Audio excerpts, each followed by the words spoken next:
in this decade, for the first time in history, we are seeing a sudden and giant spike in teen girls with no childhood history of gender dysphoria saying that they have gender dysphoria and pushing for hormones and surgeries and getting them. And this isn't what typical gender dysphoria looks like. And they are now the predominant demographic. They are the largest demographic who claims to be transgender and gender dysphoric and wants its surgeries and hormones right now.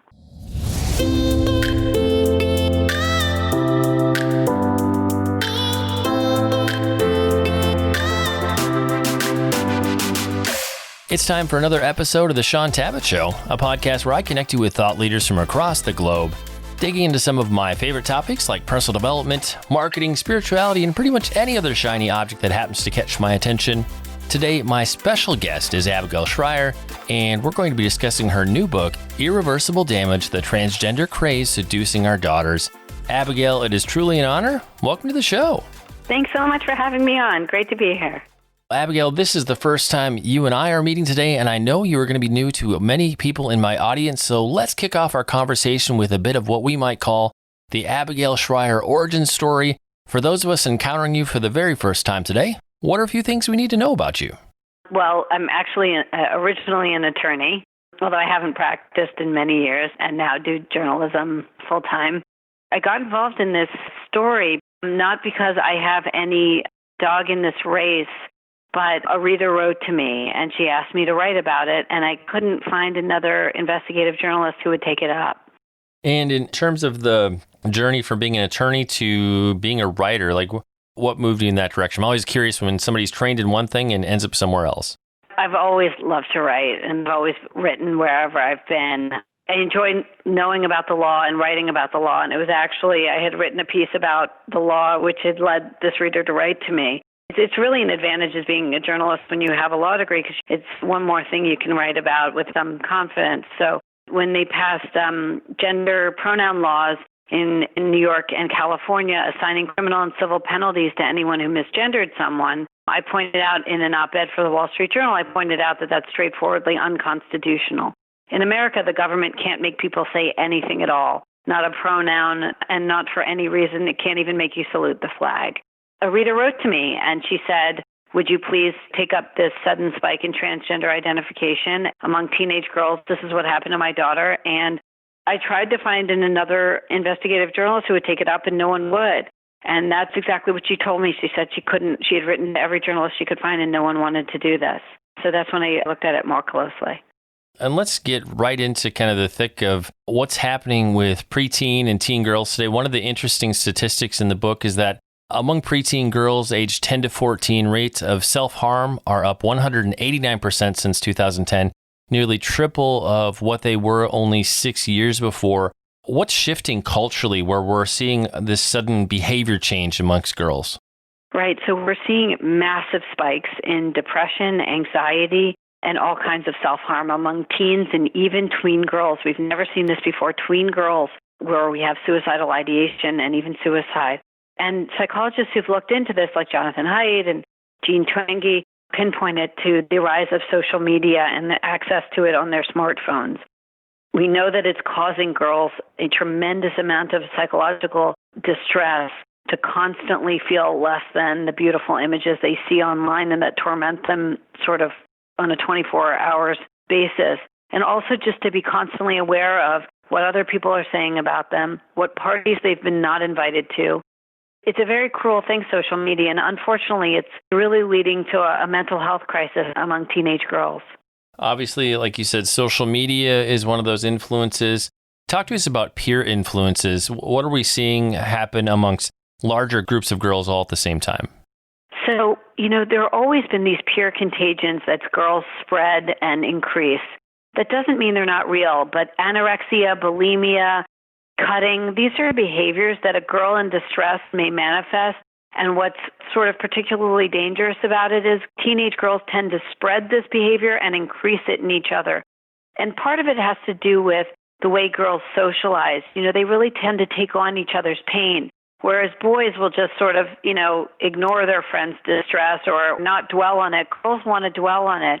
And as a result, whenever a girl is self-harming, there's a greater likelihood that she'll increase her friend's self-harm because a friend will want to share in her pain and sympathize, even to the extent of participating in it in herself.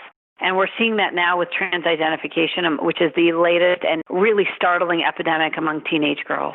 And in terms of feelings of gender dysphoria in teens and preteens, what's the contrast between what we're seeing amongst kids who are, say, natal male versus natal female? Has there been a shift there statistically? Historically, so-called gender dysphoria, which was biological discomfort in one's biological sex, always overwhelmingly afflicted boys, and it usually started in early childhood. Okay, we have a 100-year history of this. We know what typical gender dysphoria looks like. But in this decade, for the first time in history, we are seeing a sudden and giant spike in teen girls with no childhood history of gender dysphoria saying that they have gender dysphoria and pushing for hormones and surgeries and getting them.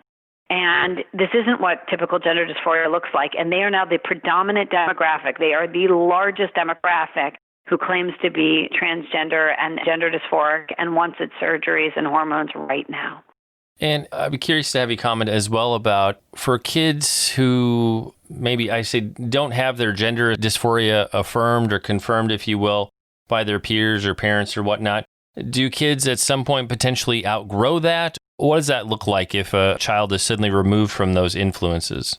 So historically, when you saw it in young children, they would always overwhelmingly outgrow it. Over 70% consistently outgrew it, even just on their own, even just left alone. And a majority of those kids would end up as gay adults. Not all of them, some of them wouldn't, but a majority would end up as gay adults. Today, we're probably going to see very different numbers, and the reason is that there's so much affirmation and awareness of it that kids are being encouraged in these new gender identities. They're encouraged even to identify as the opposite gender if they are gender nonconforming at all as young children. Next, I'd like to have you comment on some of the voices who are speaking to and influencing the lives of teen and preteen girls, especially in this area of gender dysphoria. We touch a little bit on culture and kind of friends and other students, but as far as, say, the school system goes, how are schools influencing this conversation right now? That was one of the most eye-opening parts of this investigation for me, is I was able to go really deep into the California public school system. California is really a model for the country. And in fact, our curricula that we use are being used across the country as well. And it starts in kindergarten. What I didn't realize was it took a long time because schools are not forthcoming about this. It was very hard to get all of their materials and also to find out all their supplementary materials. The teachers are being trained by activists who come right into the teachers' unions and train them in this gender ideology. And from kindergarten on in California, kids are they are taught that the gender that they are assigned at birth by a doctor is effectively random and that only they know their true gender, and they're given a lot of gender options to choose from. And this begins in kindergarten in California, and it progresses as they get through the school system. And so, of course, unsurprisingly, when teenagers or young teens are in crisis, when they are going through puberty, when they're awkward, when they're not fitting in, and they don't feel perfectly great in their bodies, the idea that they might actually be a different gender readily leaps to mind. And how about parents? How are parents contributing to this conversation right now? Well, to a large extent, they're being shut out of it. In California, and this is true of New York, New Jersey, and other places too, the school policy is to withhold the information from the parent if the minor child comes out as a different gender. So when the child participates in what they're encouraged to participate in, which is to come up with a new gender identity, a new name, new pronouns, the school policy is to keep this from the parents. So I have talked to parents whose kids were identifying as the opposite sex and using the opposite sex bathrooms, even staying with the boys on the overnight for a whole year before the parents found out. And what about healthcare professionals? How are they speaking into this conversation? So the standard that nearly every medical professional organization has adopted now is affirmative care, which means with regard to this diagnosis specifically, gender dysphoria, the doctor's job is now to agree with the patient's diagnosis, to affirm it, and to basically give the patient whatever they want. They don't even need a doctor approval in many cases. Teenage girls can go into a gender clinic. Planned Parenthood is one of the largest distributors of testosterone. They can walk out that day with what is a Schedule III controlled substance. Like I said before we got into the interview, my wife really enjoyed your book, and she thought the part at the end of the book talking about what should we do for our girls, that was really profound. Would love to have you comment about a few of the things you covered there. Why should we not get our preteen girls a smartphone? It depends what age we're talking about. If they don't have a smartphone yet, don't get them one. The amount of mental health crisis that we can pinpoint, we wouldn't have a debutante ball today where everybody judges how pretty a girl looks in her dress because we might consider that unkind. But what's going on social media is far, far worse. In front of thousands of her friends, her appearance is being judged constantly. She's looking at these edited photos of her friends that she knows or suspects are edited, but the girl is so much more beautiful than they could ever feel. She almost doesn't know what to believe. And she sees every party and every interaction she's left out of. It's extremely cruel to young girls, social media. And as a result, we're seeing these dramatic spikes in self-harm and depression in a population that really should be having, in many cases, the time of its life. It's not only that. From the phones, they are now getting access to pornography at a very young age. Now, a lot of people hear pornography and they think Playboy and they think big deal. But what kids as younger as 11 now are seeing on smartphones, and they are all seeing it. When you interview adolescents, they've all seen it, is video pornography so violent. They are seeing women being choked within an inch of their life, and it makes them frightened to become a woman and terrified of having the prospect of having sex with a man ever. You had mentioned earlier that parents are often being shut out of a lot of these conversations with what their children are struggling with or going through. How should parents approach not relinquishing their authority? My generation, and I count myself in this, Gen X, we sort of really wanted to be friends with our kids, I think. And the problem with that is sometimes what the child is looking for, what the adolescent is looking for, is individuation and a little bit of rebellion, a little bit of space from all the helicoptering. So I interviewed overwhelmingly politically progressive parents, and often they would tell me that when their daughters came out as pansexual or lesbian, at age 11, they embraced the new identity with their daughters. And what they didn't understand, or 12 or 13, and what they didn't understand what the girl was really looking for was rebellion. She was looking for a space that she could exist that mom didn't come along to. So as soon as the mom jumped on board and said, "That's great, honey, we love you just the same, let's go to the Pride Parade," then the daughter accelerated things and decided she was really a boy. And I think my wife's favorite part of that section of the book was the section titled, "Don't be afraid to admit it's wonderful to be a girl." Why should we not be afraid of affirming that it is wonderful to be a girl? Well, girls don't know that today. They don't know it's wonderful to be a woman. They have no reason to believe it. They're told that the system will always hold them back, cheat them out of fair wages, and mistreat them, that sexual predators are everywhere and they are the ultimate victim. They also see that they have fallen in the esteem in the broader culture. They know that biological men are marching right into their locker rooms and that no one's standing up for them in locker rooms or on sports teams. They know it's not that great to be a girl today. And what we need to do is make sure they know actually it really is and it should be again.